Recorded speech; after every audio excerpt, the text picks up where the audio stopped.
我就熬夜赶了个稿，一睁眼直接魂穿兽式，面前3个帅的惨绝人寰的男人正为了抢我，差点把地球给掀了。那个长着白耳朵的8块腹肌少年红着眼冲我吼：“萌萌跟我生小虎仔，我把命都给你！”还没等我反应，腰上突然缠上一条冰冷腻滑的银色蛇尾，冷白皮的病娇大蛇贴在我耳边撕磨。它们太粗鲁，只有我能让你一次下10个蛋。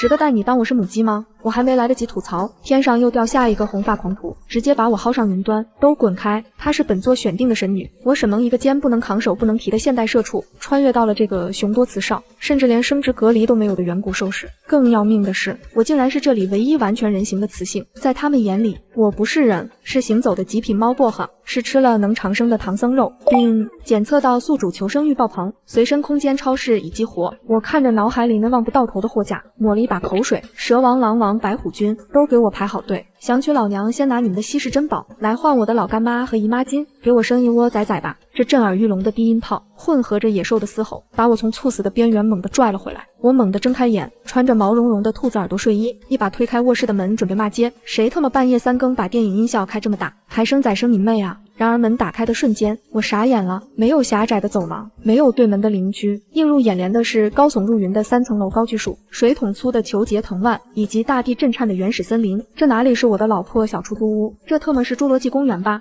等等，那是什么？我不由自主地抬起头，倒吸了一口凉气。远处的山巅上盘旋着一条比巨树还要粗的参天巨蛇，那蛇头跟一栋别墅一样大，吐出的红色信子在空中猎猎作响。而在巨蛇的对面，是一只双翅展开，足足能遮住半边天的浴火神鸟，一蛇一鸟正在疯狂厮打。神鸟张开金色的会仰天一吸，随后猛地喷出铺天盖地的火瀑布，漫天带着火焰的巨石像流星雨一样砸向森林，其中一块磨盘大的巨石裹挟着高温，直挺挺地朝着我砸了过来。救命！我第一反应是转身回房间，却发现身后的门竟然凭空消失了。完犊子了，刚穿越又要死一次。就在这千钧一发之际，半空中突然闪过一道快如闪电的雪白身影，小心！一道极具磁性、低沉到了骨子里的声音在我耳边炸响。下一秒，一双强有力的大手猛地揽住我的腰，我们俩抱在一起，在地上一连滚了7、8圈。随后那人单手将我像抱婴儿一样护在怀里，另一只手攀住藤蔓，像人猿泰山一样在爆炸的火海中极限飞跃。我吓得死死搂住他的脖子，闭着眼睛疯狂尖叫。这种无保护伞的极限蹦极，谁顶得住啊？不知过了多久，风声停歇，我被轻轻放在了一片柔软的草地上。多谢你，这是什么地方？我惊魂未定地睁开眼，抬头看向我的救命恩人，只看了一眼，我脑子里就只剩下一个字：帅。这男人肩宽窄腰，极具爆发力的大长腿简直是黄金比例，一张脸轮廓分明，剑眉星目，那双深邃的棕金色瞳孔透着与生俱来的王者威严。重点是他没穿上衣，古铜色的胸肌下8块巧克力般的腹肌清晰可见，腰间随意围着一张白虎皮。狂野到了极点，但最让我这个现代人绷不住的是他的双手一直到小臂，竟然长着一双毛茸茸的巨大白色虎爪，脑袋上还顶着2只雪白的虎耳，那耳朵还随着风抖了2下。妈耶，这反差萌，这是什么国家1级保护野生限定版大帅哥？帅哥看着我的脸，原本威严的眼神瞬间愣住了。他倒吸一口凉气，脚步竟然往后退了2步，白皙俊朗的脸上瞬间染上了肉眼可见的红晕。他那双猫一样的金色瞳孔猛地竖了起来，喉结剧烈滚动，声音甚至带上了一丝颤抖。你是什么族的？竟然长得这样娇小洁白？我心有余悸，脱口而出汉族。哦，不人族，我是人族。这话一出，帅哥仿佛听到了什么不可思议的禁忌词汇。下一秒，最炸裂的一幕发生了，俊美少年猛地往前一扑，白光一闪，一个大活人直接在我面前变成了一头体长3米多的远古巨型白虎。白虎围着我狂嗅，这血盆大口，一口能闷我2个脑袋。我瞬间耸得四肢着地，带着哭腔喊：虎大哥别吃我，我知道你是国家1级保护动物，我是社畜肉，是酸的不好吃啊。巨虎察觉到了我的恐惧，它漂亮的虎眼竟然流露出一丝错愕和委屈，它大脑袋一低，居然直接往我怀里一钻，伸出带着倒刺的粉色大舌头，像只巨型犬一样疯狂舔我的手心，咕噜噜咕噜噜。听着这震天响的呼噜声，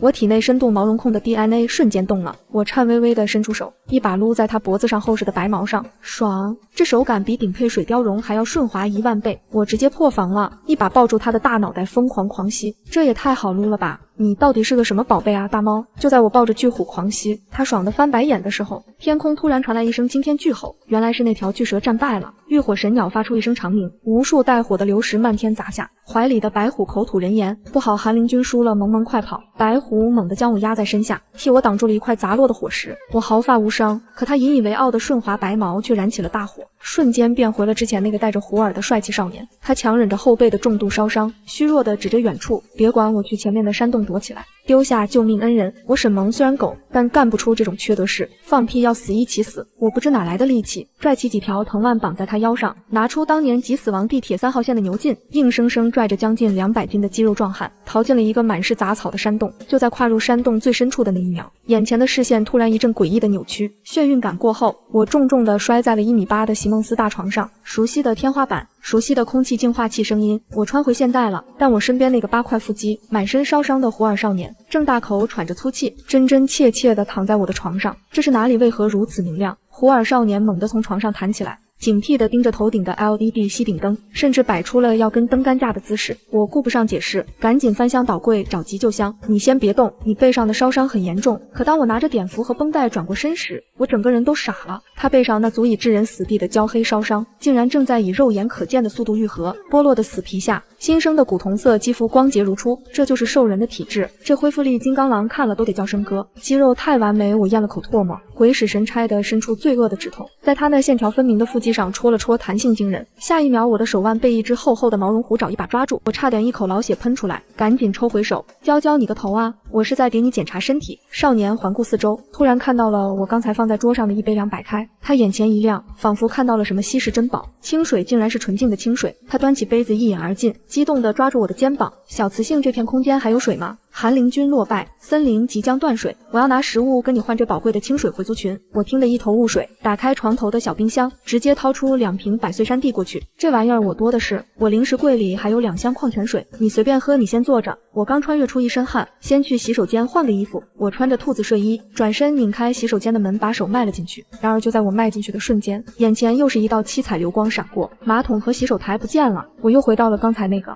杂草丛生的远古山洞里，而那个顶着胡尔的少年正抱着2箱矿泉水，跟在我身后半步的位置稳稳落地。我石化了，这他妈是怎么回事？少年倒是一脸淡定，甚至有些敬畏地看着我。小雌性，原来你掌握着进入仙府宝地的法门，若你愿将这法门献给本王，本王保你全族平安。我全族10几亿人，你一只濒危猫科动物保得过来吗？我欲哭无泪，脑子疯狂运转。我明白了，我的金手指不是系统，而是门。只要我处于有门的空间，我就能在现代出租屋和兽市之间自由穿梭。那这就意味着我家里的水电食物现代工具，就等于我随身携带的无线超级补给站。想到这里，我刚要狂笑，少年却蹲在我面前，用他那宽大的虎爪轻轻摸了摸我的兔子睡衣兜帽。他原本凶悍的眼中满是怜惜。你连族群都没有了，一定受了很多委屈吧？别怕，我是白虎一族的王，你身上没有雄性的味道，你没有受夫对不对？没等我回答，他突然单膝跪地，大声宣布，本王决定了，本王要你做我的受妻。大哥，这车速是不是太快了？我们认识有1个小时吗？等等，我才刚认识你啊！而且我是人族，我们那不流行包办婚姻。我急得结巴，少年却笑了，笑得露出2颗尖尖的小虎牙。小雌性，你肯定是忘了，人族在1000年前就绝迹了，你这娇小的体型肯定是弱小的兔族变异。在这个森林里，没有本王的庇护，你会被其他半兽人直接撕碎吃掉，或者被抢去永远当生育机器的。生育机器4个字，吓得我汗毛倒竖。也是在这个弱肉强食的原始修罗场，如果不抱紧这只最强霸总虎的大腿，我一个现代脆皮活不过2级。行，我咬咬牙，决定先利用这个保镖。我叫沈萌做你未来的媳妇可以，但没我的同意，不准强迫。胡尔少年听到我答应，高兴的猛地跳起3米多高。他小心翼翼地帮我把兔子睡衣的兜帽戴好，郑重嘱咐，萌萌，在到我发情期之前，我绝不碰你，但你要戴好这个兔耳朵，就说你是兔族，除了本王，别的雄性要是敢打你的主意，本王就咬断他的脖子。于是在原始大森林里，一位拥有8块腹肌的虎王，单手扛着2箱百岁山矿泉水，另一只手牵着穿着兔子睡衣的我，大摇大摆地朝着白虎部落走去。我的兽是暴爽，搞钱搞基建生活，正是拉开序幕。穿过一片巨大的阔叶林，震耳欲聋的虎啸声此起彼伏，听着周围嗷呜嗷呜的动静，作为一个现代人，我本能的腿软，死死抱住虎王的手臂。虎王感觉到了我的颤抖，反手将我搂入怀中，那一身硬挺的肌肉给了我极大的安全感。别怕，有本王在。大王回来了，大王成年发情了。一只长着络腮胡子的半兽人中年大叔冲了出来，看到我后直接放声大吼。虎王脸一黑，直接将1箱矿泉水砸进他怀里。闭嘴，这是本王的准王妃，去告诉族群，谁敢对他无礼，本王按族规处置。这是我们在仙府找到的圣水，拿去分了。大叔震惊地抱着矿泉水，嗅了嗅我的气味，疑惑道，大王他身上没你的味道啊，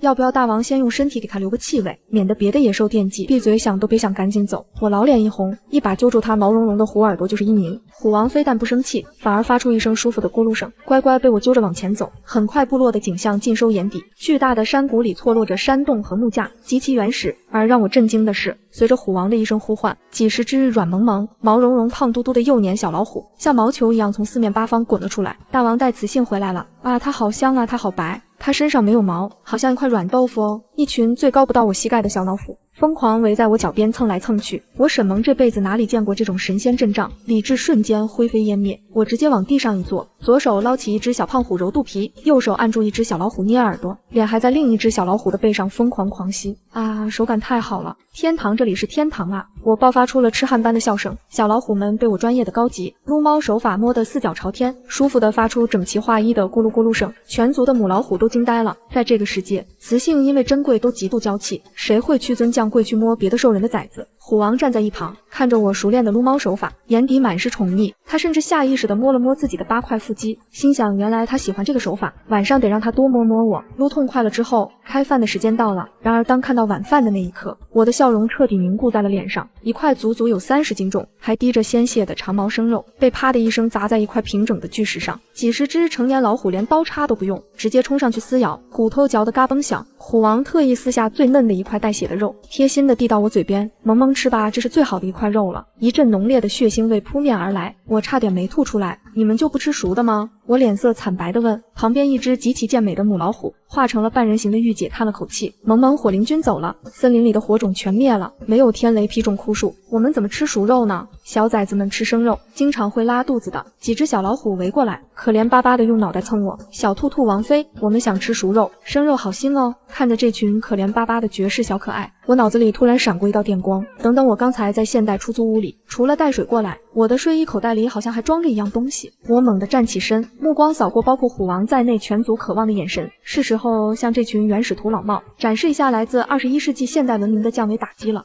想要火是吧？交给我！我潇洒地拍了拍胸脯，指挥全族的小老虎去捡最干的树枝和枯草过来，都堆在前面的空地上。一群老少老虎面面相觑，但在虎王的威压下，还是乖乖照做。没出3分钟，一座如同小山般的干柴堆就堆在了空地中央，全族几百只老虎里3层外3层的将我围在中间，眼神里充满了怀疑。这小雌兔在干什么？没有天雷，怎么可能凭空生出火来？就是连长老都做不到的事。虎王也有点紧张，压低声音对我说：“萌萌，就算你不懂巫术也没关系，大不了本王去火灵君留下的火山灰里给你掏底掏火种，看好了你内。”我深吸一口气，从毛茸茸的兔子口袋里掏出了一个绿色透明的、只要1块钱的劣质塑料打火机。这玩意儿是我买香薰蜡烛的时候店家包邮送的。见证奇迹的时刻，我走到干草堆前，拇指按在砂轮上，清脆的一声咔嗒声响起，在全族兽人放大的瞳孔注视下，一簇幽蓝夹杂着明黄的火苗，像是跳跃的灵魂，瞬间从我指尖的塑料小盒子里窜了出来。全场倒吸凉气的声音整齐划一，我将火苗点燃干草，风一吹，轰的一声，熊熊烈火瞬间吞噬了干柴堆，明亮的火光照亮了整个因为没有光源而显得昏暗的山谷，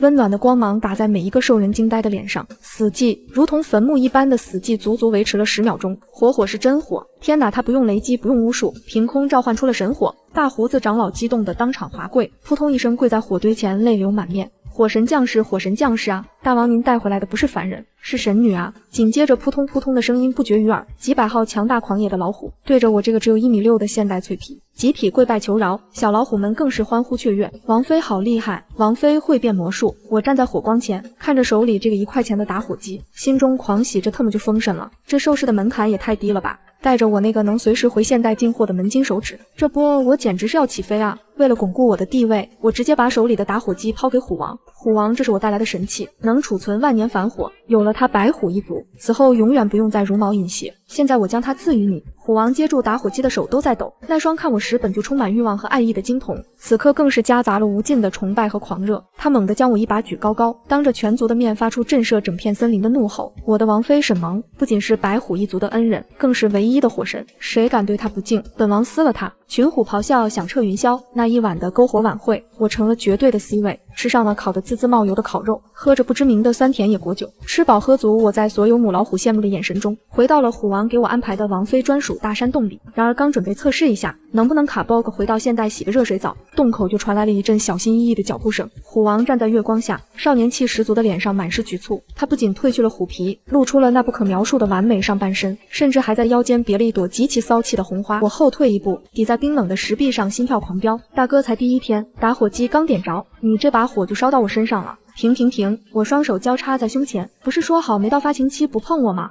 虎王少年委屈巴巴地垂下眼眸，头顶的白虎耳朵耷拉了下来。我只是想离你近一点，你身上太香了，我怕半夜有别的野兽来抢你。你要是不放心，我变回本体好不好？看着他那委屈的小表情，我这该死的颜控和毛绒控属性两级拉扯，变成本体不变大老虎不准上床。我斩钉截铁。好嘞！少年的眼睛瞬间亮得像灯泡，在洞口就地一滚，白光闪过，一只毛发光洁、散发着阳光味道的巨型白虎出现在我面前。他轻手轻脚地走到干草堆上，唯恐他粗壮的爪子伤到我，然后小心翼翼地躺下，把热乎乎的大肚子袒露给我。看着这只纯天然零污染、自带恒温加热功能的史前巨猫，我彻底把矜持抛到了九霄云外。我猛地扑了上去，整个人陷进那柔软的白毛里。哇哦，天堂啊！我的脸在他的肚皮上疯狂磨蹭，双手抓着他厚实的后脖梗一顿狂撸。虎王舒服的喉咙里发出巨大的呼噜噜声，整个山洞都在微微震颤。萌萌，你摸的本王好舒服。白虎吐出人言，声音竟然带上了几分难耐的喘息。没等我反应过来，身下毛茸茸的触感突然消失了。我一阵惊呼，再睁开眼时，发现自己竟然整个人趴在了一个滚烫的身躯上，入眼是肌肉纹理分明的8块腹肌，属于男性的荷尔蒙气息瞬间将我包裹。少年紧紧搂住我的腰，金色的瞳孔里燃烧着几乎要压抑不住的欲火。怎么突然变回来了？我慌了，感受到他身体某种不可言说的变化。少年耳根红透，声音低哑的致命。萌萌，你刚才撸我腹部的时候，我控制不住了，我现在满脑子都是想跟你双修，这谁顶得住啊？我赶紧转移话题，一把捧住他的脸。那个对了，我还没问你叫什么名字呢。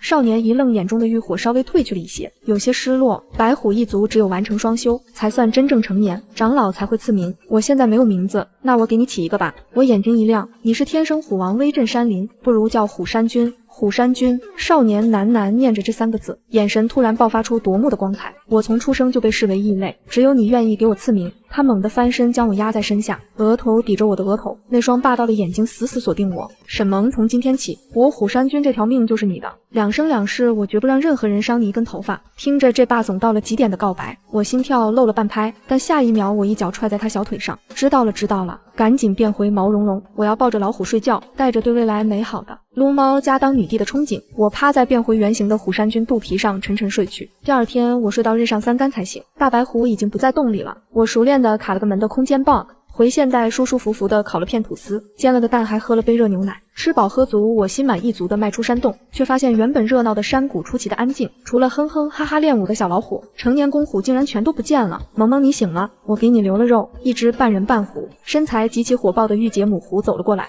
她叫红，我赶紧把她拉住。红姐姐，虎山君他们人呢？怎么都不在？红姐姐脸色有些凝重，南边森林有狼族出没，大王带虎队去驱逐他们了，其余人去找水源了。我听得一愣，昨天不是才说因为韩灵君输了，所以没水源吗？那神兽打架到底是怎么回事？红姐姐叹了口气，抛出了一个让我3观彻底重塑的逆天大瓜。萌萌，你失忆了，可能不知道，那条能掌控水源的巨蛇韩灵君和天上那只掌控火种的朱雀火灵君是我们这片大陆的死敌，隔几年就要毁天灭地打一次。昨天火鸟赢了，飞回天上疗伤，所以我们再也没有天雷火种。而巨蛇输了，重伤吸干了4周的水脉，我们的水源也断了。听完红姐姐的科普，我整个人不仅不慌，甚至差点兴奋地笑出声。好家伙，原来断水断火是这兽世的终极末日生存危机。可现在呢，老娘手握无限矿泉水和1块钱的打火机，岂不是卡准了这个世界的致命大动脉？南边的狼族是吧？我眯起眼睛看着南方的密林，嘴角疯狂上扬。虎山君，你可是我罩着的头号小弟，谁敢动你的地盘，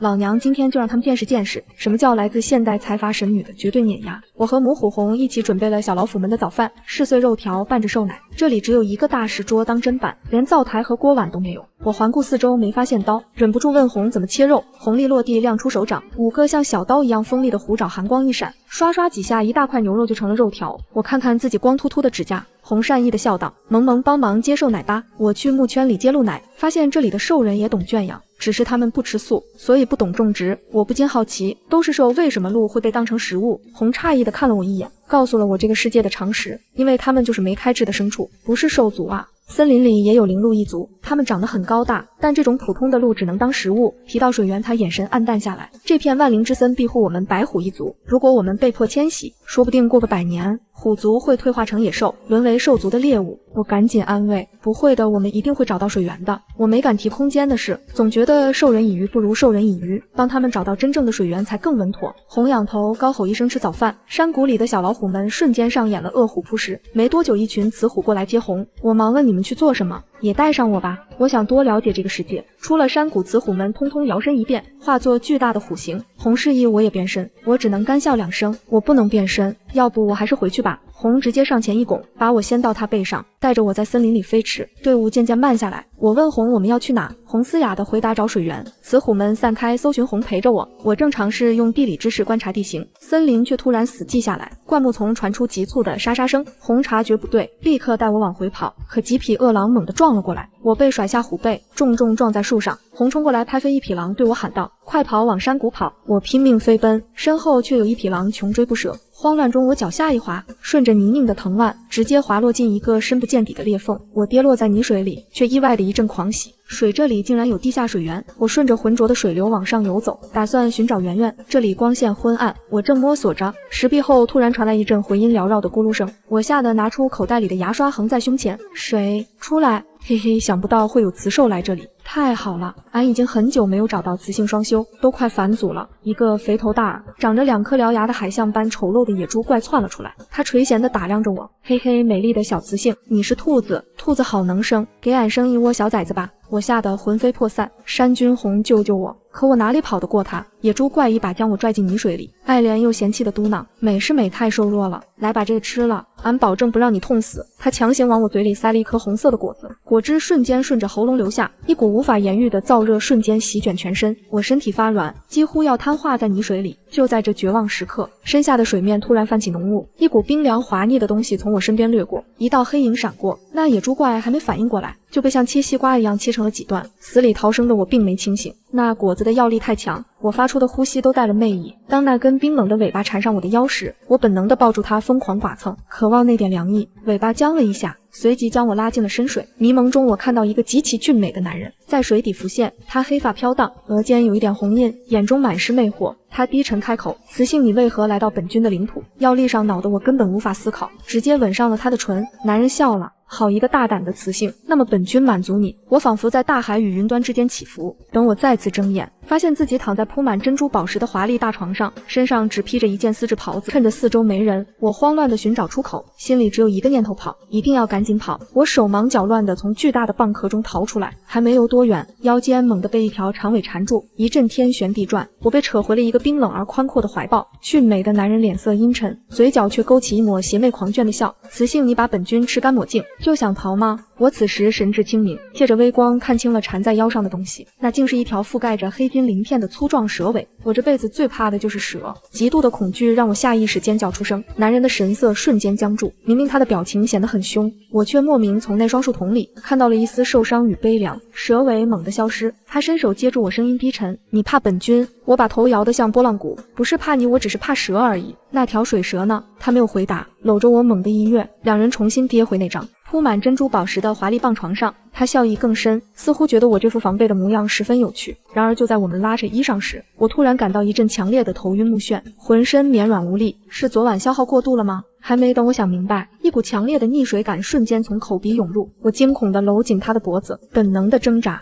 救我！我不会游泳啊！男人对我的投怀送抱很是受用，他似乎对我的身体充满了好奇，没有兽毛，没有兽的味道，更没有半点修炼的痕迹。他抚摸着我光滑细腻的肌肤，眼中闪过惊奇，难道这世上真有天生人身的种族？面对我因为恐水而惊慌失措的求救，他原本只是觉得好笑，可当看到我双眼紧闭，彻底陷入昏迷时，这个随性妄为的水底霸主瞬间慌了神：你竟然不是水族！他喃喃自语，他本想渡气给我，但觉得这样太过麻烦。他眼神一沉，冰凉的唇直接附了上来。我感觉到一条分叉的长舌强行撬开牙关，将一颗滚烫的珠子送入了我的喉咙深处。喉间异物的不适感，以及那霸道至极、让人近乎窒息的深吻，瞬间将我惊醒。我本能地吐出几个气泡，却震惊地发现，我不仅能在水底自由呼吸，视线甚至比在陆地上还要清晰。更神奇的是，我手指微微一动，水流竟顺着我的指缝服帖地划过。我仿佛能感知并控制每一滴水的流动。我难以置信地看着自己的双手，我这是怎么了？为什么水会听我的话？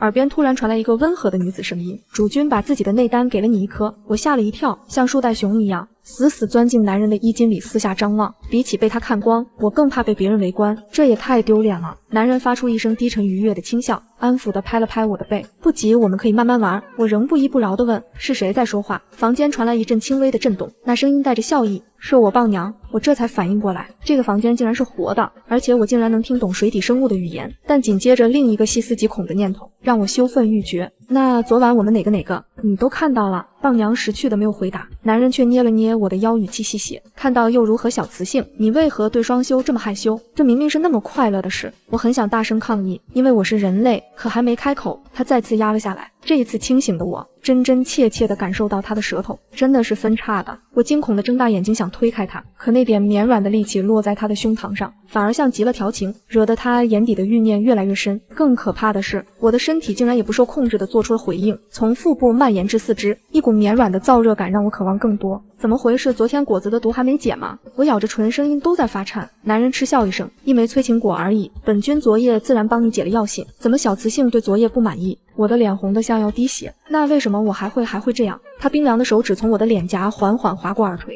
流连在锁骨。我感觉自己快要爆炸了，因为你体内有本君的内丹呀。他贴在我耳边，嗓音沙哑蛊惑：“小雌性，你该不会不知道蛇性本淫？”我双眼猛地睁大，一个可怕的猜测浮现：你是那条黑金水蛇。男人的手背上瞬间浮现出黑金色的森冷鳞片，他一把掐住我隐隐一握的腰肢，猛地向下一拉。吾乃韩灵君。那段日子我沉沦在极致的欢愉中，仿佛因为那颗内丹，我的身体被彻底改造，不仅适应了水底的生活，更无可救药地爱着韩灵君。在这张华丽的棒床上，没日没夜的纠缠让我完全失去了时间概念。每当我喊饿，水草就会送来带着寒气的灵果，吃下一颗暖流涌遍四肢百骸，困倦感便会袭来。韩灵君无奈失笑：“小傻瓜，这是本君灵狐独有的精魄果，吃一颗可抵100年修行，快练气。”我一脸茫然，什么是练气？怎么练气？他好看的长眉微挑，心疼又好笑。可怜的小雌性，你是被族人抛弃了吗？竟然连练气都不知道。来，本君教你。修炼之后，野猪精那种小兽，你一根手指都能打死他。为了在这个危险的兽世自保，我立刻来了精神。本以为他会教我什么绝世武功，结果他教的方法竟然是双修。日子就这样一天天过去。韩灵君发现，自从有了我，不仅伤势痊愈，修为更是1日千里。明明只是一只弱小美丽的雌性，为什么眼泪会化作充满能量的水钻？他有着漫长的岁月可以慢慢探索这个秘密。直到有一天，韩灵君正在闭关，他是一条即将化蛟的灵蟒，本该心如止水，连天塌地陷都不放在眼里。可当棒娘传来焦急的求救信号时，他慌了。他瞬间闪现在棒床边，听见棒娘急促地说：“萌萌一直没醒，体温还在升高。”他伸手探向我的脸颊，竟被烫得猛然缩回手，那已经超出了发热的范畴，我整个人就像一块燃烧的烙铁。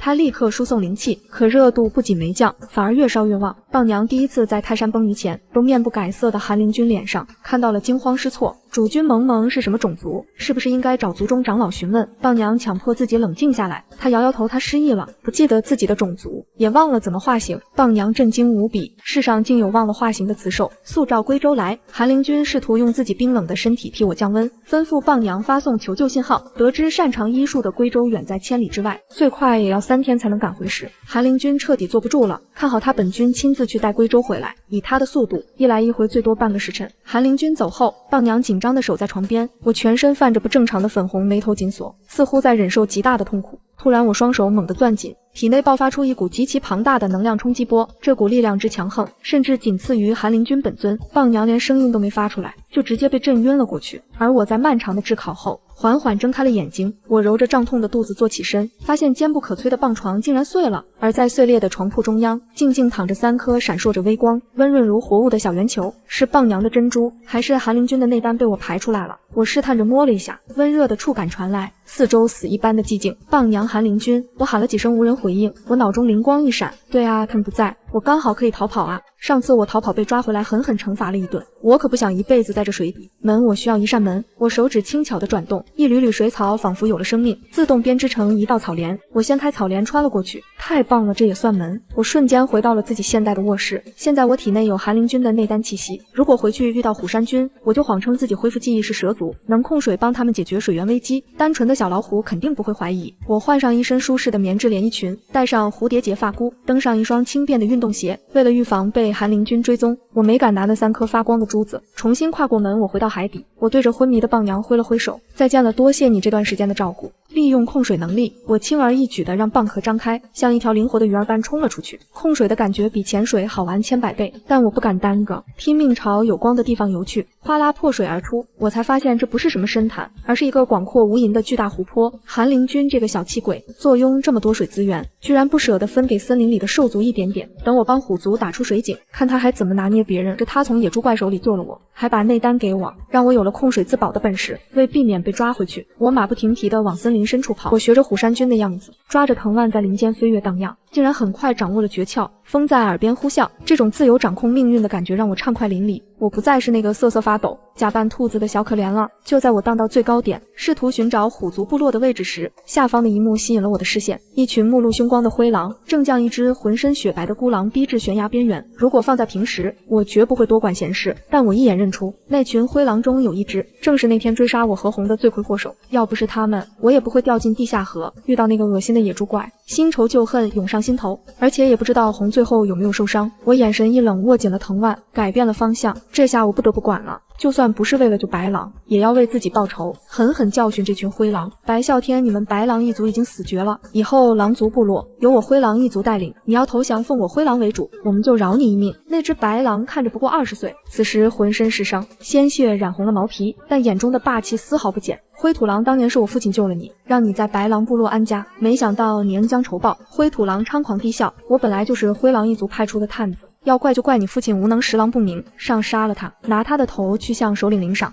2只灰狼猛扑向白狼，眼看他退无可退，我抓紧藤蔓飞掠而过，俯身抱起白狼，借着冲劲一脚将灰土狼踹下悬崖，随后冷冷看向剩下的狼，滚，这里是白虎族的地盘，你们再敢靠近一步，虎山君会将你们的皮剥了。灰狼们被我这神女模样震慑住了，领头的竟痴迷地问，美丽的雌性，我能做你的兽夫吗？我再次荡回去，狠狠给了他俩一人一脚，本姑娘才不会做兽皮狼的受妻，滚！我带着白狼荡到偏僻处，谢谢你美丽的水族雌性。他虚弱开口，我笑道，不必道谢，我也不是专程救你，是那只灰土狼得罪过我，我只是想杀了他而已。不管怎么样，你都是我的救命恩人。他执拗地摇头，由于要处理伤口，我问他，你能变成人参吗？少年低应一声，红着眼变回人形。我顿时看呆了，白发垂腰，冷艳腰纹，完美腹肌，这活脱脱就是杀生丸啊！我喃喃道，我叫白啸天，杀生丸是？他疑惑道。我尴尬地解释，一个跟你一样俊美的狗族雄性，你才是最美的雌性。我还不知道你的名字，我叫沈萌，别动，我来给你上药，你伤得太重了。他很快枕着我的腿睡着了。我试着用寒灵君教的修炼法，净化露水洒在他的伤口上，奇迹发生了，伤痕竟瞬间消失。我大喜，拼命透支灵力帮他治愈全身，直到自己体力不支倒在他怀里。你终于醒了，太好了！我强撑着睁眼说了一句，随即陷入昏迷。我不知道的是，白啸天就在这一刻对我产生了灵魂烙印。对于一生只有一妻的狼族来说，这代表我成了他的唯一。他轻声念道，萌萌，等我好不好？我无意识地应了一声，好，我等你。翌日清晨，他在少年的清澈嗓音中唤醒我，你醒了，睡得好吗？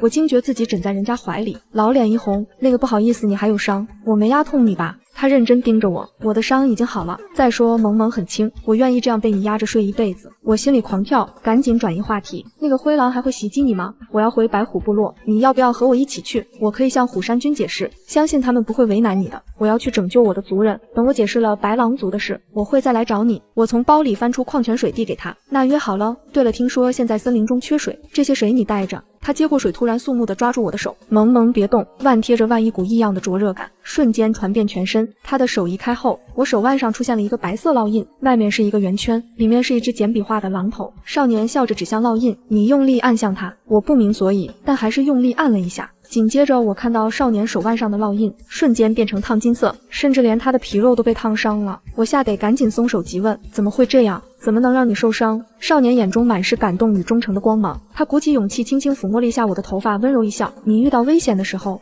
就按这个烙印，不管我在哪里，都会第一时间来保护你，并且当我在你附近的时候，这个烙印会变烫。如果你想见我，就按一下。兽氏版呼机，我好奇地问，能用这个和你通话吗？少年愣了一下，脸红的摇头，不行，也许等我能力更强的时候，能绘出可以通话的烙印。我甜甜一笑，那我等着。穿过树林就是白虎族的领地了。少年不舍得站起身，萌萌，我们下次再见。他没有提灵魂烙印，也没有提伴侣的事，似乎不想给我任何压力。我没有犹豫，大步上前，用力抱了他一下。你保重，我相信你一定能打败灰狼族，重振你们白狼族的。少年的身体瞬间僵住，他慢慢抬起双手，用力回抱住我，随后深情而虔诚地吻了吻我的发丝，深深看了我一眼后，他化作白狼朝远处飞驰而去。我拍拍手，觉得做了一件大好事，哼着小曲朝白虎部落走去。我不知道的是，此刻韩灵君的水底洞府已经乱成了一锅粥。棒娘从巨大的能量冲击中苏醒，惊骇地发现我不见了，她立刻发动全湖水族寻找，却一无所获。就在这时，韩灵君带着擅长医术的龟州赶了回来，萌萌全身爆发出热量，把我们都冲击晕倒。等我醒来时，只看到床上留下3个物件，萌萌不见了。棒娘战战兢兢地汇报道。韩灵君又怒又急，这个不听话的小雌性，外面那么多像野猪精一样的恶兽，他竟然还敢逃跑。他是真的把她当妻子宠爱，甚至做好了和她天长地久的打算，可他竟然对自己的爱弃之如敝履。来人，随本君上岸找人。韩灵君红着眼，下定决心抓回我后，要用真身狠狠吓唬我一顿。就在这时，龟州却激动地大喊：主君找主母确实很重要，但眼下还有更重要的事，这是蛋主母为主君生的蛋，足足有3颗啊！龟州声泪俱下的解释，龙蛟蛇繁衍子嗣极为艰难，主母竟然一举诞下3枚蛋，这可是能震惊四海的大消息。韩灵君神色大变，瞬移到床前，他小心翼翼地触碰那3枚蛋，蛋里甚至能听到微弱的心跳声，并在吸收它的能量后闪烁微光，隐隐能看到里面蜷缩的小蛇。这一刻，他作为父亲的心软得一塌糊涂。龟州却试探着说出了一个可怕的猜测，如果主母是普通兽族，没有修为，怕是承受不住主君子嗣的先天之力。他之前全身高温不退，只怕不是不见了，而是已经被热量焚烧。韩灵君如遭雷击，不可能，棒娘体内没有残留他的气息，他一定是逃走了。虽然嘴上不信，但最弱的那枚蛋光芒渐敛，心跳减弱。为了保住孩子，韩灵君当机立断，将蛋装入封存火龙内丹的玉盒中，吩咐棒娘继续寻找我的下落，自己则化作百丈大蟒，直奔东海去寻找孵化之法。随着韩灵君的离开，万兽之森的溪水重新涌现，百兽欢腾。然而各族长老却面露愁容，韩灵君不在，如果半兽族大军再次来袭，谁来抵挡？30年前那场惨烈的大战，至今仍是老一辈兽人心中的梦魇。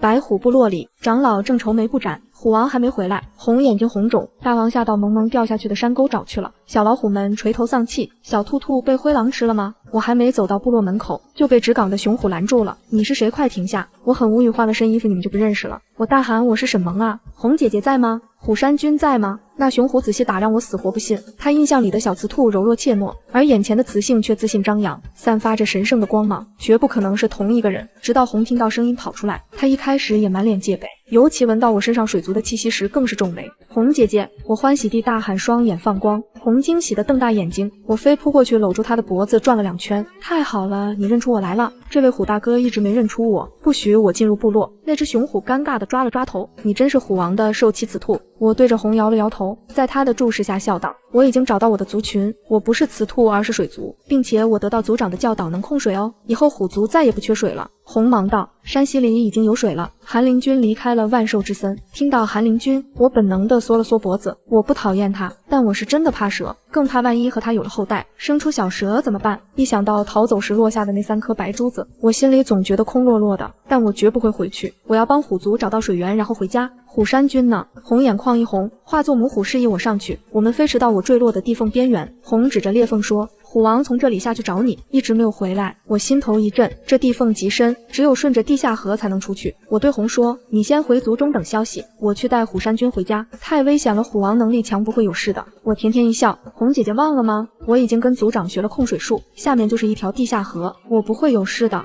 你放心回家等着。虎山君为我涉险，我不能弃他不顾，我跟你一起下去。红坚持道。我随手操控起一团水球，包裹住自己，朝他示意。红姐姐就在这里等着，我很快就带虎山君上来。我顺着裂缝轻盈滑下，到了底端，我嗅到了虎山君的气味，还有一股令人作呕的野猪精臭味。循着声音，我看到虎山君正浑身是伤的与一群野猪精搏斗，把我的受妻喊给我。萌萌，你在哪里？我来救你了。他血红着眼怒吼着，一群弱小的雌兽龟缩在角落。而虎山君为了找我，已经在这里激战了一夜。我心口发酸，立刻用水招来藤蔓，大喊一声：英勇的野猪族，你们好！我荡过他们头顶，趁野猪精们被我迷住的瞬间，操控泥水化作炸弹，轰开包围圈，朝雌兽们喊道：快跑！随即我转向白虎，虎山君快化形！虎山君愣了一秒，瞬间化为巨虎。我跳上他的背，揪紧他的毛，快往崖壁上爬。野猪精们咆哮着撞过来，我甩出一团团泥水封住他们的视线。原路回家，放心，我能让咱们爬上去。我拍着虎背，崖壁湿滑。每次虎山君快抓不住时，我就操控清水在他脚下借力。终于我们爬回了裂缝边缘，红一把将我们拽了上去。劫后余生，我还没喘口气，就被虎山君狠狠抱住。他憔悴的长出了胡茬，眼睛布满血丝。我轻拍他的背，对不起，让你担心了。他定定地看着我，像是要将我揉进灵魂里，低头深深吻住了我的唇。这个吻炙热的像要将人融化，我体内的内丹也跟着剧烈颤动，渴望感席卷全身。红在一旁尴尬的轻咳，这里不安全，不如先回族中。松开时，虎山君浑身散发着浓烈的激素味，他仰天长啸，声音震动山谷。红笑着推我，我们虎王终于发情了。虎王成年了，他先跑回去报信。我感觉到虎山君在承受着巨大的灵魂痛苦，只能紧紧抱住他，坚持住虎山君。我们快回族群，可等我们冲回部落，却看到长老带着10几个年轻雌虎等在那里。长老开心的训话：你们一定要伺候好王，要是能一举怀上虎崽，就是我白虎一族的大功臣。我愣住了，虎山君此刻却死死抱着我。本王有受妻，不需要其他的雌虎。长老大吉盯着我这个水族吼道：虎王就算您和受妻双修缓解发情，但他一个小水族是承受不了你发情期的。再说他也不能生下血统纯正的白虎。我们可以承认沈萌是你的受妻，是王后，但你也要繁衍子嗣。这些雌虎有从未孕过的，有生过小虎崽的，身体都很强壮，一定能为你生下虎崽。我沉默地看着虎山君，他态度坚决，将我搂得快要嵌入骨血。我只要萌萌，别的雌兽都不需要。长老快让开，我快忍不住了。他浑身颤抖，最后的人形态已经到了崩溃边缘。长老慌作一团地退到旁侧，大声提醒道：水族弱小，王一定要注意一些，否则王后会死的。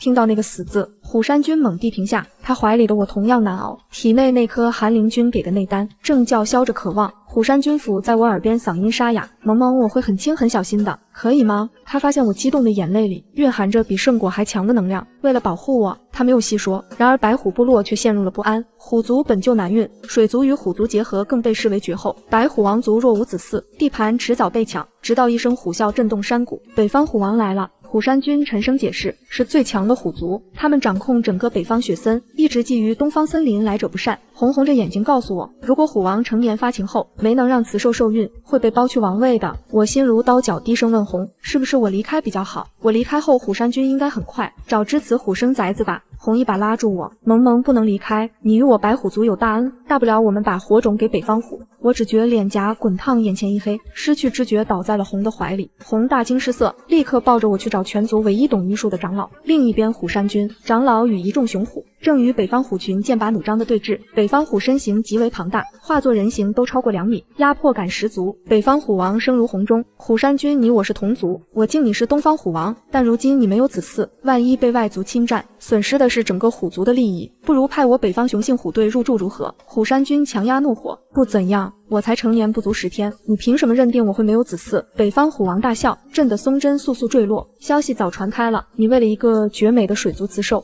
不肯接纳别的雌虎。他发现我激动的眼泪里蕴含着比圣果还强的能量，为了保护我，他没有细说。然而白虎部落却陷入了不安，虎族本就难孕，水族与虎族结合更被视为绝后。白虎王族若无子嗣，地盘迟早被抢。直到一声虎啸震动山谷，北方虎王来了。虎山君沉声解释，是最强的虎族，他们掌控整个北方雪森，一直觊觎东方森林，来者不善。红着眼睛告诉我，如果虎王成年发情后没能让雌兽受孕，会被剥去王位的。我心如刀绞，低声问红，是不是我离开比较好？我离开后，虎山君应该很快找只雌虎生崽子吧。红一把拉住我，萌萌不能离开，你与我白虎族有大恩，大不了我们把火种给北方虎，总有一天你和虎王会生下孩子的。我唯有苦笑，我又不是兽，怎么可能生虎崽？但在开口前，我只觉脸颊滚烫，眼前一黑，失去知觉，倒在了红的怀里。红大惊失色，立刻抱着我去找全族唯一懂医术的长老。另一边，虎山君长老与一众雄虎正与北方虎群剑拔弩张的对峙。北方虎身形极为庞大，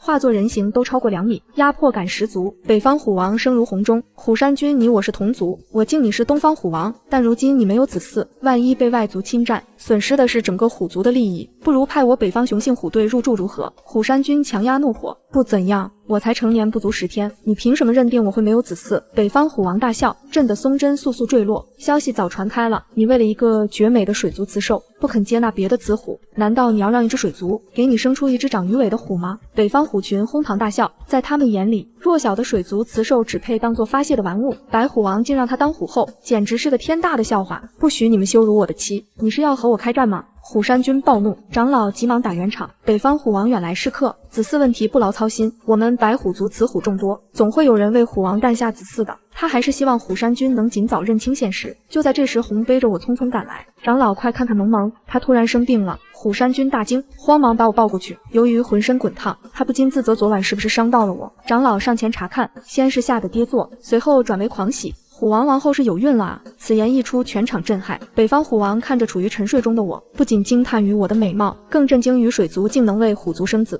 那本王就等着瞧，100天后你若没有子嗣，别怪我们不讲情面。他们贪婪的目光落在我身上，盘算着届时连地盘带我一起抢走。虎山君将我抱回洞穴，焦急地问：要不要请水族长老来看看？为什么萌萌一直不醒？长老没好气地白了他一眼。王后没事出孕不是睡一觉就好，多给她吃肉补补。随即便去吩咐准备新鲜鹿血鹿肉。由于受不了那种腥气，红特地把我的那份烤熟了，但我还是没什么胃口。我醒来时正对上虎山君，温柔抚摸我小腹的大手，他满眼欣喜：萌萌，你要生宝宝了，你怀孕了。我彻底懵了，生孩子我怎么跟老虎生孩子？虽然他现在是人，但这里没有剖腹产，孕期是9个月还是3个月？会不会难产？无数个念头将我砸得脸色惨白。萌萌，你怎么了？在害怕吗？虎山君慌了，失落地问：你是不是想跟水族生孩子，不想跟我生？比起那个坏坏的韩灵君，我当然更愿意选虎山君。我连忙否认：不是的，我只是难以接受。不是说水族和虎族很难受孕吗？他这才高兴起来，是神女庇护，我不用找别的雌虎，只跟萌萌生。我挤出一个比哭还难看的笑。虎山君一片赤诚，可我却一直想着回家。如果生下孩子再离开，那我也太渣了。我必须好好理一理。你能帮在洞口看着点吗？我想回一趟自己的家。我借口支开他。虎山君毫不迟疑地搬来木门，守在洞口。我推门回到现代卧室，扑在床上，连喝了几瓶水才压下高热。我摸着小腹，竟隐约感受到轻微的跳动。我迷茫的想哭，却哭不出来，发疯般冲向阳台，大喊让我回家。推开阳台门的那一刻，我愣住了。这里没有外面的高楼大厦，只有被七彩光芒笼罩着的长得极为逆天的蔬菜，半人高的青菜，粗壮的土豆秧，洪亮饱满如婴儿拳头大的小番茄。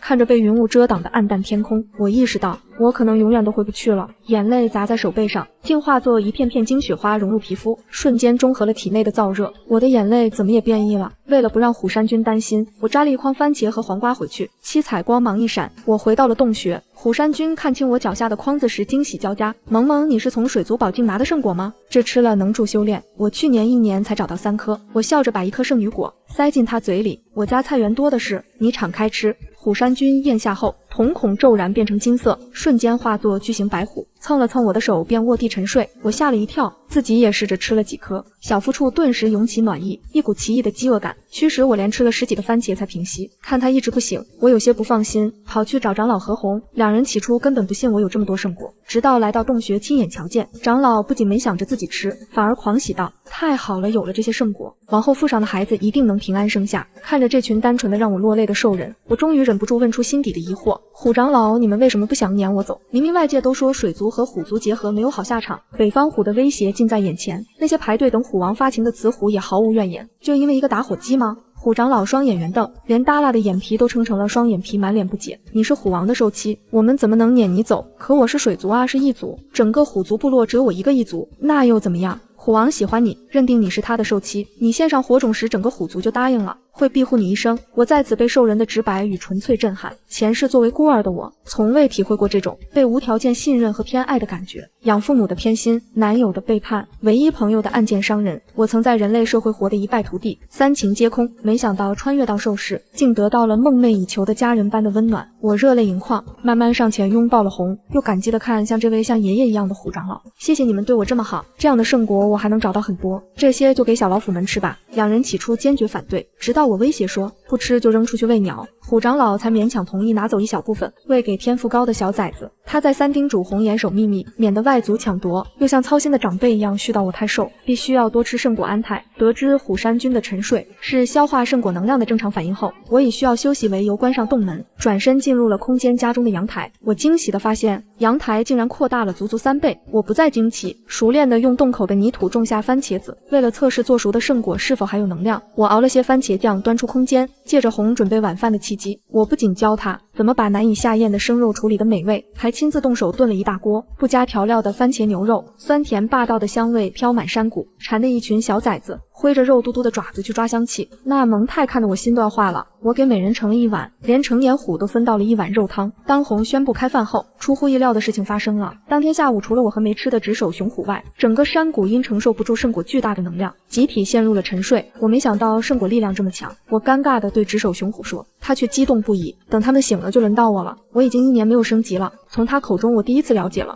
这个世界的能量体系。兽人力量分为白黑赤橙、黄绿青蓝紫9级，紫级以上便是跳出体系的圣兽。目前万兽之森只有火灵君朱雀和寒灵君巨蟒能达到。我们虎族天生是橙系，天赋高成年能到黄系，虎王未成年就是黄系了，可惜北方虎王是绿系。熊虎骄傲地说完，我好奇地问，那你能看出我是什么等级吗？他拍拍胸脯让我用水系功法攻击他，我凝聚起一枚纯净的水弹击中他的胸膛，他发出一声舒爽的低吼。我之前和灰狼族打架的暗伤全好了，往后能不能再来几下？我一边继续用水疗伤，一边追问，那我到底是什么等级？他打了个哈哈，你这水控得很纯，正统的纯白色。我无语，白就是白，也就是最低级呗。不过我也释然了，我一个人类在这个世界能有控水和治愈的保命技能，就已经谢天谢地了。既然这水能治伤，我以后就多帮帮虎族，还能配合他们修水渠建蓄水池，彻底解决水源问题。翌日清晨，精力无处发泄的小老虎们在山谷里兴奋地咆哮奔跑，我一出去，他们就围上来撒娇。萌萌那个红果子肉好好吃，吃了长力气，我还要吃。看着这一张张稚嫩可爱的毛脸，我毫不吝啬地搬出一筐小番茄，炖肉要晚上，不如早餐一人吃一颗红果子。红在一旁看得直咽口水，他10岁那年才吃过唯一的一颗圣果，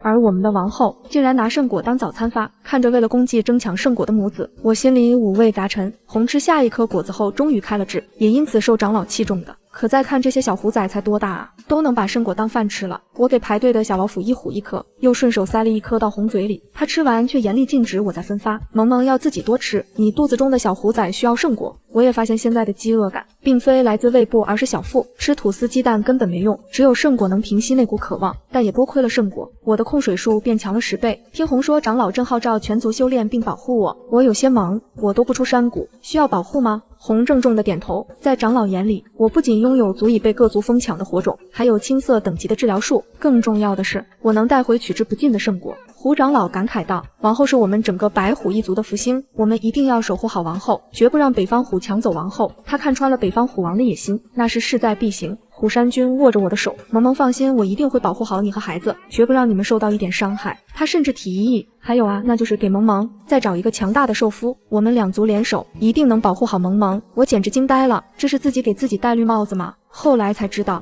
在一切为了繁衍的兽界，这再寻常不过，但我断然拒绝，这个不行，我只要虎山君一个兽夫。他感动坏了，我带他进空间干农活，看着这个威风凛凛的虎王蹲在地上小心翼翼地扶番茄苗，那反差萌简直没谁了。我靠在沙发上，边吃零食边问，白狼族现在如何了？虎山君一边拔草一边叹气，我认识白啸天，他是白狼王的小儿子，可惜白狼族被灰狼族灭了，他现在不知所踪。听说1000年前兽氏曾有人族秘法，甚至建立了国家，后来人族绝迹，秘法全丢了。北方虎王号称传承了虎权，其实就是个花架子。我听得心中一动，翻出自备的笔记本电脑，找出一个武术视频推到他面前，你来看看这个。虎山君原本以为这是什么流影石，等看清里面老者打出的5行拳时，整个虎眼都瞪圆了，这流影石也太厉害了，他在打什么？虎拳。他看入迷了，连看3遍后，兴奋地学着老者的招式演练起来。尽管老者没虎力，但招式完整且深奥。他激动地问我能交给族里其他人吗？我笑道，当然可以，这就是送你的礼物。太好了，萌萌，你真的是我的福星。他兴奋地变回虎身，在不大的卧室里欢快打滚，还示意我过去狂撸。我趴在大型猫主子的肚皮上，狠吸了1、2口，爽到飞起。他临出门前再三叮嘱我，萌萌，以后你这里的宝贝千万别拿出去，也别让别人进来，你太单纯了，以后连我也别进来，你这里可是中了圣果的。我搂着他的脖子撒娇，我相信你吗？我肚子里都有你的崽了。回到部落后，我直接开启了文明改造，铁矿开采交给了应征而来的穿山甲和朱欢族，报酬是1斤铁换1斤肉，外加白虎族1年的全面庇护。这个条件让小兽族们感激涕零。随后，我带领全族修公厕建浴室，甚至立下很规矩：3天不洗澡，不许摸肉，随地大小便没有圣果汤喝。这一手胡萝卜加大棒，效果拔群，雌虎们最拥戴我，原本腥臭的领地瞬间清爽了。虎山君更是化身建筑大师，在大树关上为我搭了一间漂亮的木屋。他神秘兮兮地推给我一个大木箱，里面全是沉甸甸的原始金块和脸盆大的未琢磨宝石。我看你水族的家里装有闪闪发光的石头，我把最亮的都捡来了。萌萌喜欢吗？我看着那一箱子财富眼睛都直了，喜欢太喜欢了。就在东方森林一片繁荣时，远在另一方，韩灵君为了孵化那3颗蛋，几乎走投无路。他找的剔腹雌蛇个个贪得无厌的索要蛇蛋，加上他绝不愿让孩子们认别人做母，忘记我的存在。于是他做出了一个震惊整个蛇族的决定，亲自孵蛋。可他的功法是冰寒系，而孵蛋需要600天的温度，这就意味着他必须每天吞下1颗，相当于烧红炭火的火灵丹来维持体温，还得抽干丹田的灵力，亲自滋养那些未知族群的蛇蛋。为了让这3颗蛋更好的吸收，他甚至求长老将千年积攒的所有圣果灵药炼成了玉灵丹。长老看着他受尽折磨，心疼的劝阻：不如你去找他们母族的雌性帮忙吧。雄蛇孵蛋不亚于凌迟之痛。韩灵君缓缓摇头，惭愧地道：我不知道他们的母族是什么兽，无妨，这是我欠他们母亲的。我的孩子我要亲自孵化。龙族一向只把抢来的小雌性当生育工具，长老从未见过如此深情的雄蛇，还想拿血脉不容、低至夭折的风险来劝退，便最后问他一次：韩灵，你想好了？韩灵君温柔的看着掌心的3枚小蛇蛋，重重点头，死意无悔。最终他从容不迫的进了他平日最厌恶的温暖洞穴，化作100丈巨蟒，用肉身将蛇蛋护在腹下，开始了600个暗无天日的惨烈喂养。而对于这一切，我毫无察觉，甚至至今都不知道伴娘床上那几颗像大珠子一样的东西，其实是我生的蛋。毕竟谁能想到一个花样年华的人类女子会生蛋？人家白娘子好歹生的也是小婴儿呢。但我眼下也有同样的烦恼。我趴在虎山君怀里问：我会生下一只小老虎，还是一个小娃娃？虎山君笑道：应该是小老虎，便是圣兽一族，也没有出现生下来就是人形的宝宝。传说中神族出生就是人形，可惜神族已经遗弃了这片土地。只要一想到要生出一只毛茸茸的小老虎，我就吓得打了个寒战，这绝对会难产而死的。虎山君看出了我的恐惧，忙安慰道：萌萌吃了那么多圣果，不会有事的，并且虎宝宝生下来很小很小的，不会很痛。我只能抱着一碗小番茄接着啃，把希望全寄托在这所谓的圣果身上。等虎山君去传授虎拳，我躲回了空间小家。由于没网，只能熟练地打开那台存满了2手电影和纪录片的旧电脑。我搜遍了分娩科普和动物世界，竟然都找不到有用的接生镜头。想到雌虎那一套完全不通用于人类，家里又没半点婴儿用品，我急得只能去翻找布料，想自己动手做点尿布和小衣裳。就在翻箱倒柜时，手腕处猛然传来一阵灼热，低头一看，白狼王子白啸天留下的符文正在闪烁，这意味他就在附近。我心下一动，立刻出了空间，找到正在巡逻的熊虎卫问：山谷附近有别的兽族靠近吗？有狼族的气味吗？熊虎卫拍着胸脯保证：王后放心，虎王谷非常安全，绝对没有别的兽族敢靠近。我干笑2声，自己偷偷嗅了嗅，确实连一丝白狼的气息都没有，手腕的印记也彻底冷却了。难道他只是一阵风似的跑路过？可当我再次回到空间，那印记竟立刻又发起了烫。我试着按住印记，闭上眼去感知它，不料就在我刚踏进洗手间的那一瞬，睁眼后的我竟置身于一望无际的荒野之中，眼前赫然躺着一个浑身浴血、奄奄一息的少年。白狼，你怎么伤这么重？我急忙冲过去扶住白啸天，他那头雪白的头发沾满了触目惊心的血丝。听到声音，他那双赤红的眼眸艰难地睁开，努力绽放出一个笑容。我真没用，又让萌萌看到我一身是伤的样子，没想到我死前还能再见萌萌一面。我急得浑身战栗，忙说：你别说话，我来救你。我拼命挤水净化，试图治疗他的外伤，可一团团水珠融进他的皮肤，伤势却丝毫不见好转。直到我拨开他蓬松的尾巴，才骇然看到了致命所在。他的整个胸口被带有剧毒的狼爪彻底贯穿，流出的血早已变成了彻底的乌紫色。我对这毒束手无策，只能急得一遍又一遍地控来清水，直到那只带着紫色妖纹的手虚弱地握住了我的手腕。不要萌萌的灵力耗尽就危险了，我已经没救了。幸好族人都安全逃走，我最后的愿望就是见萌萌一面。现在见到了，我的眼泪决堤般落在他脸上，变成晶莹的雪花消融进他的皮肤里。我崩溃地大喊：你还要为父亲报仇？你忘了吗？你还要重振白狼一族呢！你不能死，快告诉我，还有什么方法能救你？我带你去白虎部落，虎长老肯定有办法救你。白狼却无力地摇头，这里离白虎部落有几百里，我赶不过去的。既然离了几百里远，我刚才开个门就过来了，如果拉着他进空间中转，说不定能行。刚准备尝试，我的手不小心碰到了口袋里仅剩下的几颗当成圣果的小番茄，像抓住了救命稻草。我急忙掏出来，吃圣果有用吗？这些圣果都给你吃。白狼的眼中倏地掠过一丝光亮，不等他答话，我就一颗接一颗将圣果硬塞进他嘴里。连吞了5颗圣果后，他全身泛起潮红，惨弱的呜咽一声变回白狼原形，陷入了沉睡。四野茫茫，连棵能遮挡的树都没有，我怕追兵杀来，只得脱去自己的外衣垫在他身下，深浅一脚地把他庞大的狼身拖到了巨石背后藏好。我一边顺毛，一边贴在他耳边拼命喊：白啸天，我不许你死，别忘了你还要为父报仇，不要死，你的族人只剩下雌兽和老幼兽，你死了他们很快就会被灰狼族杀了的。我翻遍口袋，只找到一半之前掉在兜里的薄荷叶，也尽数塞进了他的嘴里。虽然解不了毒，但我依然用净水一遍遍洗刷他沾满污血的雪白皮毛，看着那深可见骨的破损爪垫，我心疼地将大肉爪捧在手心用水润泽，或许是感受到了滋养，残破肉垫轻轻搏动了几下，这软塌塌的模样活像是一只重伤垂死的大金毛狗狗。他那强烈到印记发热的求生意愿，只是为了在临死前看我一眼。面对这条满怀执念的傻白狼，我无论如何都要救活它。随着灵力大量透支，对圣果强烈的饥饿感犹如尖刀剜肠。我强忍痛楚，抚摸着小腹，宝宝别急，很快娘亲就回家给你吃果子。便在此时，奇迹发生了，白狼身上狰狞的伤口竟开始以肉眼可见的速度愈合。圣果真的有用，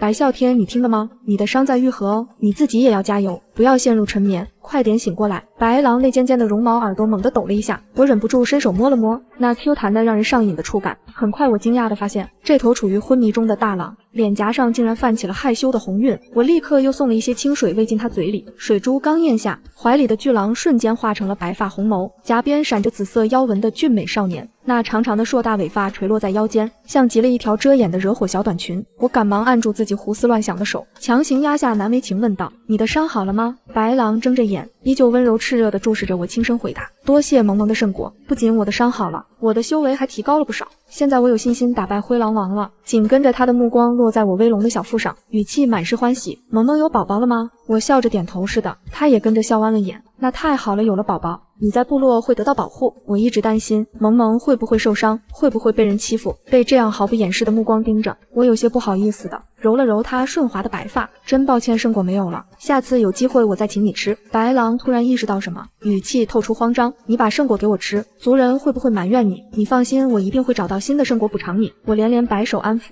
不用放心好了，我的寿夫不会埋怨我的，我回家就有新的圣果吃，你不用为我担心，我很安全。倒是你一定要照顾好自己，不要总是弄了一身伤。灰狼族现在是大，你不要跟他们硬碰硬，等你修为高了，有了同伴，再想复仇的事。白狼凝视着我，像一个得到恩赐的信徒，重重的点头。不知不觉，荒野的天空已泛出鱼肚白。白狼站起身，急切地道：我送你回家，你的寿夫是白虎族对不对？我摇头婉拒：我有办法自己回家。你真的没事了吗？听见我对他的这句关心，白狼身后的尾巴尖猛地一跳，不受控制地颤上来，悄悄缠住了我的脚踝。那一瞬间，犹如触电般的酥麻传遍全身，我们两人的心跳皆是剧烈地颤了一下。但他很快如触电般收回了尾巴，看着他依依不舍却又克制的模样，我赶紧甩开脑海里那些因受寒灵君内丹影响而产生的离谱念头。我环顾四周，目光落在一块巨石上，想到了做门的办法。我请白狼帮忙，他轻轻松松就推来另一块大石，又用利爪像切豆腐般在2块石头上切出凹槽。我把外衣脱下来塞进去，用小石块压好，一扇简易的部门就做成了。我朝他微微一笑，估计你看到我回家才会安心。那我先回家喽。我指了指手腕上的印记，你路过白虎部落的时候，一定要告诉我，到时候见。白狼没来由的慌乱起来，猛地扑上前，他似乎想抱我，却又怕锋利的爪子伤到我，只能睁着那双湿漉漉的红眸，本能地发出呜呜的不舍声。我心一软，像上次那样上前，给了他一个大大的拥抱，只是小心地避开了小腹。我鼓励地拍拍他的背，加油哦，一定要爱惜自己的身体，我可是用了很多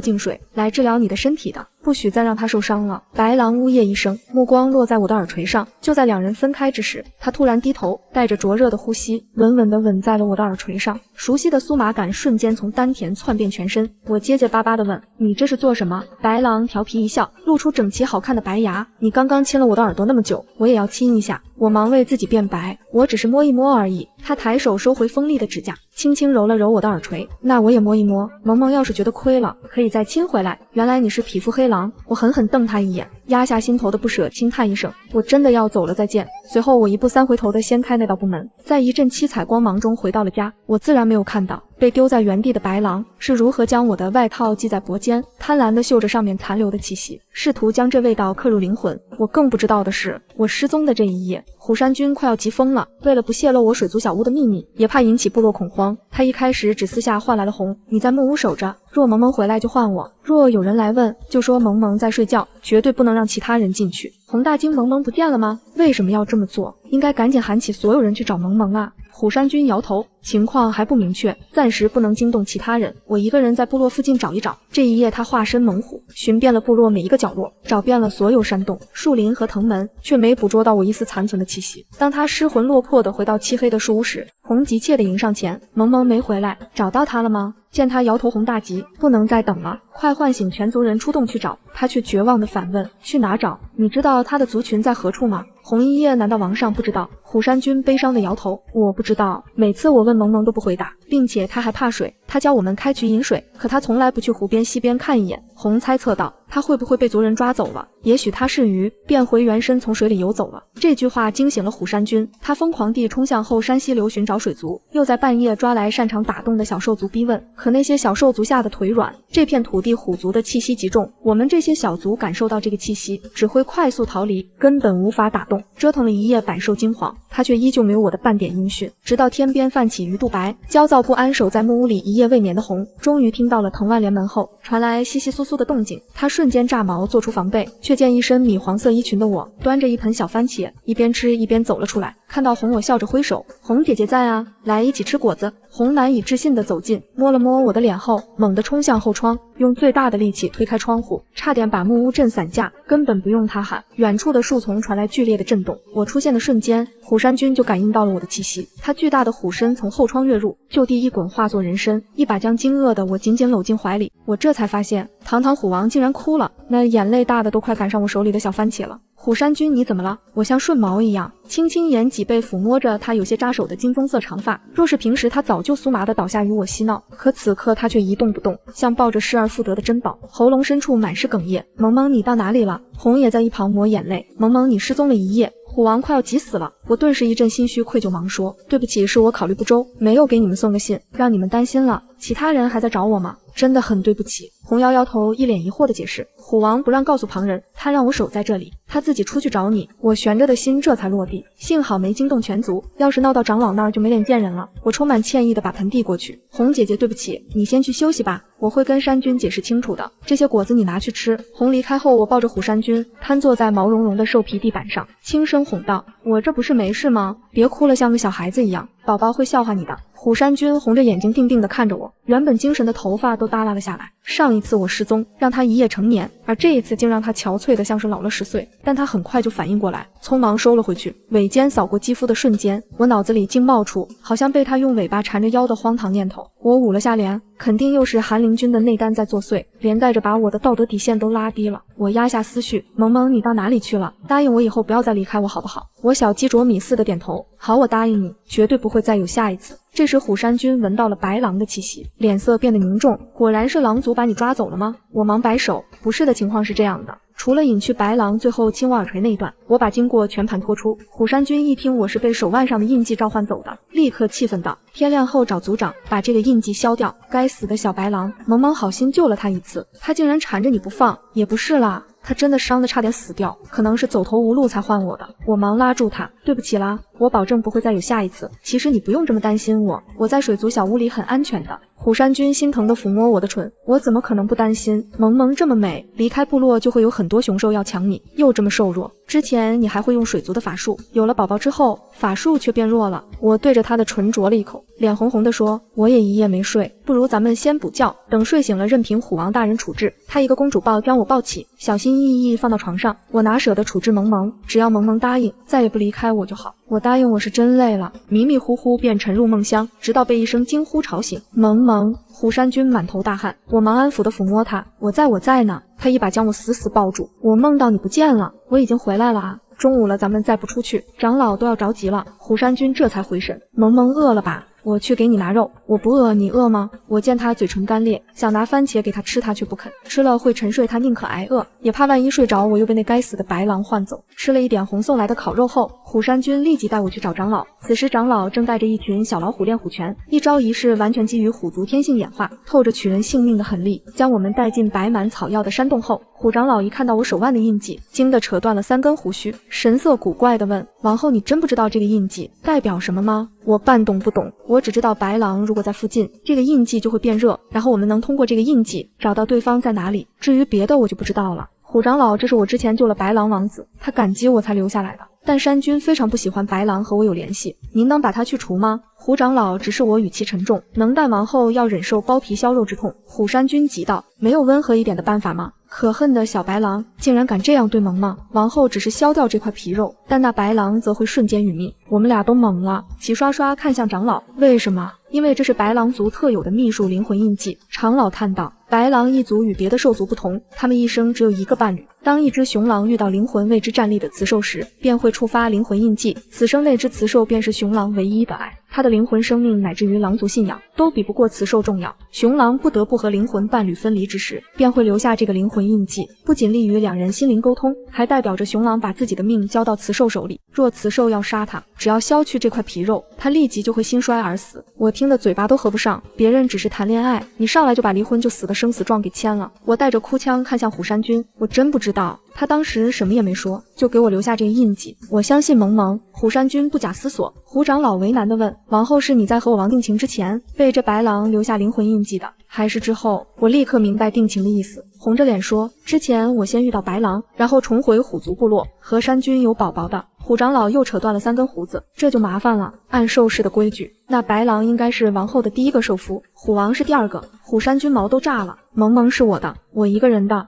虎长老苦笑，那王上只能去杀了他，才算把王后抢了过来。好，我这就去杀了他。虎山君怒气难掩，我死死拉住他，不要，小白狼他罪不至死。再说我们什么也没发生，只是留下这个印记而已，大不了我以后不见他了，别伤他性命。虎山君怅然若失地坐下，萌萌不舍得他死，我不舍得任何无辜的人因我而死。我急忙解释，虎长老也适时劝道：白狼一族惨遭灭族，活下来的雌兽幼兽被白狼小王子庇护着逃往南部，也许他永远都回不到东方森林，再也见不到王后。我王根本不用把他放在心上，眼下王后肚子里的孩子最重要，切莫让王后担忧伤心。再说那白狼小王子把命都到王后手里，也不用担心他会害王后。我能听出长老的弦外之音，只要我愿意留在虎族，凭我的化形能力和圣果，别说多一个流亡的伴侣做盟友，就算白狼经常来幽会，他估计都能接受。他借故让我先回木屋休息，留下了虎山君密谈。回到木屋，虎山君一直低着头生闷气，我上前抱住他，妩媚一笑：山君吃醋了。他一怔，醋是什么？我没吃过。我的小手在他心口画圈圈，醋就是听说自己心爱的雌兽还有别的雄兽惦记，这里又酸又闷。虎山君认真思考了一下，重重点头：那是的，我吃了很多醋，这里酸闷还疼。我朝他宽厚的胸口呼了呼，又亲了一口。现在不疼了，不要吃醋嘛。反正我不会去做白狼的兽妻，我只做山君的兽妻。原本耷拉着脑袋的大猫瞬间被顺好了毛，嘴角根本压不住，他反客为主将我扑倒猛亲了几口，这才试探着问：白狼知道你肚子里有我的宝宝，知道我是你的受夫吗？知道啊，我跟他说了。虎山君的笑意更深了。那他怎么说？他很开心，说你能保护我，我在白虎族很安全，他能放心带着部落的人逃亡。虎王骄傲地扬起下巴，他知道就好，我永远都不会把萌萌让给他。